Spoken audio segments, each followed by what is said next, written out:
आपसे नहीं साझा करूंगी कि हिंदी विश्व में सबसे ज़्यादा दूसरे नंबर पर बोली जाने वाली भाषा है, या हिंदी ने अन्य जो विश्व है उनकी सीमाओं को पार करके भी इसने अपनी पहचान बना ली है।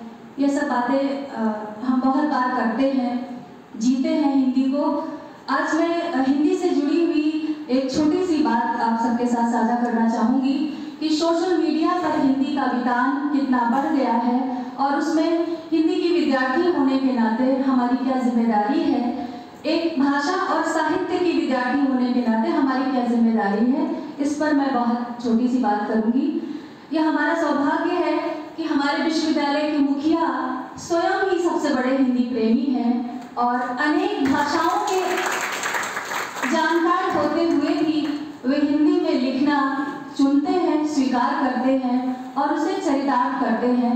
तो अपने आप में ये बहुत बड़ी बात है कि हमारा विश्वविद्यालय हिंदी के लिए सिर्फ सोचता नहीं है, सिर्फ बातें नहीं करता है, बल्कि उसे चरितार्थ करके भी दिखा देता है। हिंदी यही चाहती है।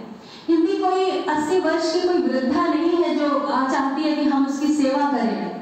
वो यह चाहती है कि आप जिस भी भूमिका में हैं, जहाँ पर हैं, आप हिंदी के लिए करते क्या हैं।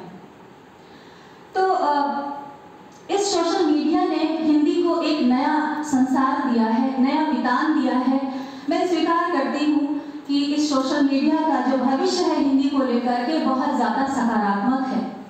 आपको याद होगा कि छत्तीसगढ़ का एक लड़का था जिसके लिए बिलासपुर या रायपुर बहुत बड़ी जगह रही होगी। वह अपने एक छोटे से गीत के सहारे मुंबई जैसी माया नगरी का सफर तय करता है, उसे ये प्लेटफॉर्म दिलाता है सोशल मीडिया।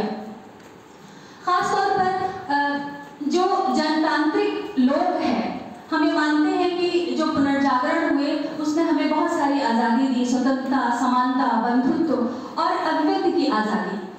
तो अच्छे और समृद्ध और समर्थ लोगों को तो हमेशा से ही आज़ादी रही है बोलने की। सोशल मीडिया ने कह सकते हैं कि जो स्त्रियां हैं, जो हाशिए के जो लोग हैं, जो निचले पायदान का अंतिम व्यक्ति है, उसको सोशल मीडिया ने बोलने की, लिखने की, पढ़ने की आज़ादी दी है। तो ऐसे में जब हमें कोई आज़ादी मिलती है तो तुरंत ये सवाल उठ खड़ा होता है कि हमारी जिम्मेदारी क्या है।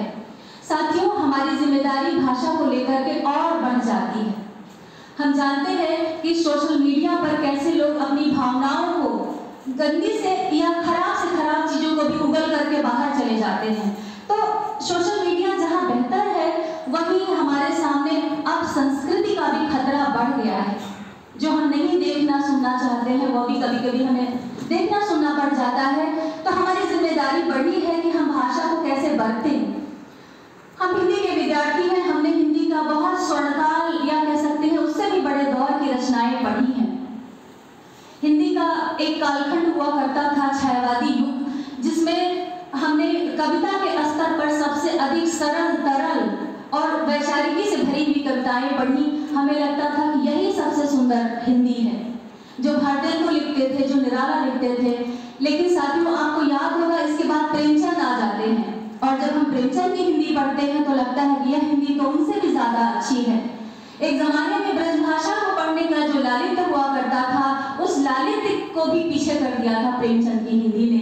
प्रेमचंद पत्रकार भी थे, लेखक भी थे, साहित्यकार तो थे ही, और हम देखते हैं कि उनकी इस धारा को मनोहर श्याम जोशी ने, अज्ञेय ने, निराला ने, आप ये देखेंगे कि सारे व्यक्ति साहित्यकार भी थे और मीडिया से भी जुड़े हुए थे। हर साहित्यकार एक एक पत्रिका निकालता था और उस दौरान की मीडिया की भाषा में आप साहित्य की धमक को समझ सकते हैं। और हिंदी एक लंबी यात्रा करते हुए आज तक पहुंच चुकी है।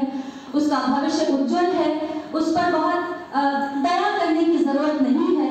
अगर हम उस पर दया कर सकते हैं तो हिंदी के अलग जिनको अंग्रेजी भाषा आती है, जिनको अन्य भारतीय भाषा आती है, अगर वह अपने उस ज्ञान के क्षेत्र को हिंदी में लिखेंगे तो शायद हिंदी का ज़्यादा भला हो पाएगा। और भी बहुत सारी लंबी बातें हैं, लेकिन हम अपने अध्यक्षीय उद्बोधन में अपने माननीय सर को भी सुनना चाहते हैं और जो अतिथि वक्ता के तौर पर हमारे बीच विद्वान आए हैं, हम उनको सुनेंगे। आज के इस सुंदर दिन की आप सबको बहुत शुभकामनाएं। धन्यवाद।